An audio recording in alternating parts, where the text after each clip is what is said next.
మరి ఈరోజు భారతీయ జనతా పార్టీతో జతకట్టినటువంటి చంద్రబాబు నాయుడు గారు ఏం సమాధానం చెప్తారు దాని గురించి? నేను అంటాడు మా భర్తను గెలిపించండి, మా శాసనసభ అభ్యర్థిని గెలిపించండి, వెళ్ళి పోరాటం చేస్తాను. పక్కన పార్టీని పెట్టుకొని పోరాటం చేయడం ఏంటి నాకు తెలియగలుగుతాను.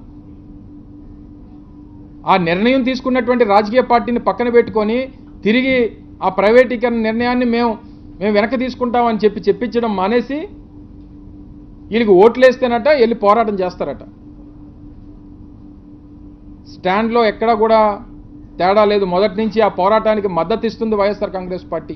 అవసరమైనటువంటి ప్రతి క్షణం నిలబడింది వైఎస్ఆర్ కాంగ్రెస్ పార్టీ. 1150 రోజులుగా దాని మీద పోరాటం చేస్తే మద్దతు ఇచ్చింది వైఎస్ఆర్ కాంగ్రెస్ పార్టీ. ప్రభుత్వంలో ఉండి అన్ని పోరాటాలకి లా అండ్ ఆర్డర్ ఇష్యూస్ వచ్చినా ఆ పోరాటాలకి మద్దతు పలికాం. ఈ రోజు వరకు ఒక్క కేసు కూడా ఏ ఒక్కరి మీద నమోదు చేయలేదు. ఎందుకు చేయలేదు?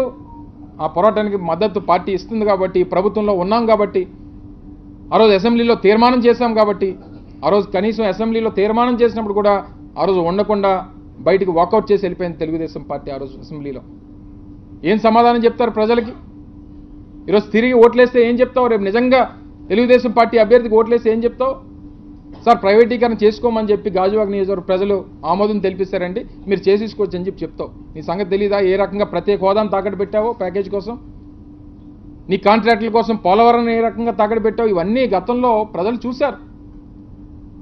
నీ తాలూకు అబద్ధపు మాటలు విని ఇంకా నమ్మి మోసపోవడానికి ఎవరు సిద్ధంగా లేరు. నేను నా గురించి కూడా ప్రత్యేకంగా మాట్లాడుతూ కార్పొరేటర్ నుంచి ఈరోజు ఈ స్థాయికి వచ్చాడు, ఏదేదో మాట్లాడుతున్నాడు. నేనేం బ్యాక్డోర్ పొలిటీషియన్ కాదు.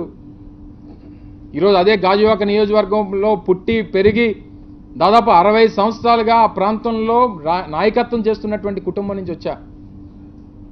నా తాత ఆ ప్రాంతంలో ఎమ్మెల్యేగా పనిచేశారు, నా తండ్రి ఆ ప్రాంతంలో ఎమ్మెల్యేగా మంత్రిగా పనిచేశారు. ఈరోజు మళ్ళీ నాకు ఆ ప్రాంతంలో పనిచేసేటువంటి అవకాశం వచ్చింది. ఈరోజు గాజువాక నియోజకవర్గంలో ఏ ప్రాంతానికి వెళ్ళినా, ఏ గ్రామానికి వెళ్ళినా అక్కడ మేము చేసినటువంటి అభివృద్ధి కార్యక్రమాలు, స్కూల్ బిల్డింగ్ల నిర్మాణం దగ్గర నుంచి, కమ్యూనిటీ హాల్స్ నిర్మాణాల దగ్గర నుంచి, తుఫాన్ షెల్టర్కి సంబంధించి ఇళ్ల పట్టాలు మంజూరు చేసినటువంటి సందర్భం నుంచి, హౌసింగ్ నిర్మించేటువంటి కార్యక్రమాల దగ్గర నుంచి ఎన్నో అభివృద్ధి కార్యక్రమాలు ఆ ప్రాంతానికి చేసినటువంటి కార్యక్రమం. ఈరోజు గాజువాక నియోజకవర్గం ఈరోజు ఒక పారిశ్రామిక ప్రాంతంగా ఈరోజు అవతరించిందంటే ఆ రోజు దానికి పునాదులు వేసినటువంటిది దాంట్లో ఒక కుటుంబం, మా కుటుంబం. ఎందుకంటే BHELకి ఇప్పుడున్నటువంటి BHEL, అప్పుడు BHPVకి భూములు ఇచ్చింది మేము. ఇప్పుడున్నటువంటి ఇండస్ట్రియల్ ఎస్టేట్కి భూములు ఇచ్చింది. హిందుస్థాన్ జింక్కి భూములు ఇచ్చినటువంటి దాంట్లో ప్రధానమైనటువంటి పాత్ర పోషించింది. స్టీల్ ప్లాంట్కి భూములు ఇచ్చినటువంటి దాంట్లో ఈరోజు పారిశ్రామికంగా ఆ ప్రాంతం ఎదిగిందనంటే వాటిల్లో ఆ పునాదుల్లో ఉన్నటువంటి కష్టంలో ఉన్నటువంటి కుటుంబం నుంచి వచ్చినటువంటి వ్యక్తులు.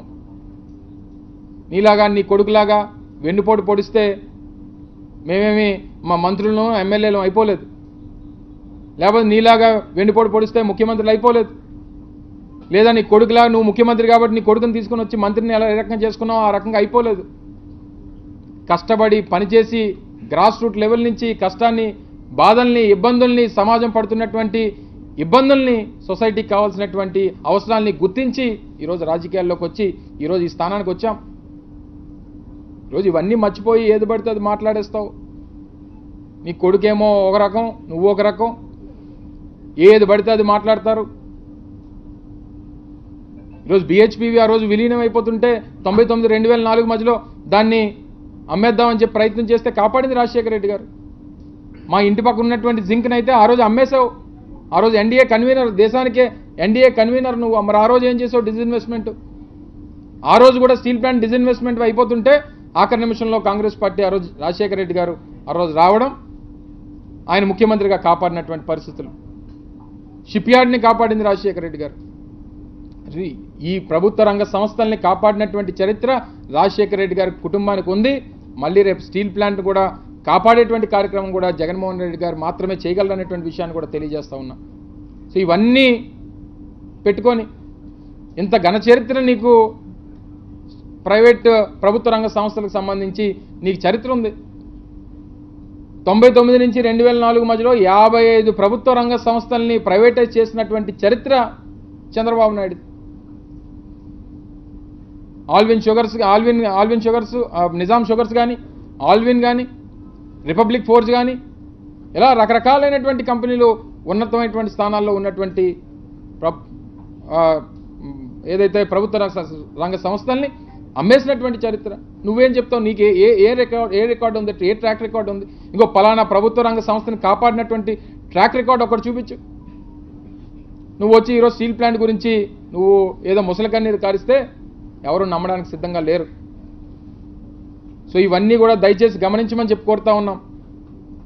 ఇవన్నీ విషయాలన్నింటినీ కూడా ప్రజల్లోకి తీసుకెళ్ళాలి. మీ ద్వారా ప్రజలకు చెప్తాం, 10 సార్లు సమావేశాలు జరిగినప్పుడు చెప్తాం, ప్రతి ఒక్కరికి తెలియజేస్తాం, అక్కడ ఉన్నటువంటి ప్రతి ఒక్కరికి భరోసానిచ్చేటువంటి కార్యక్రమాన్ని చేస్తాం.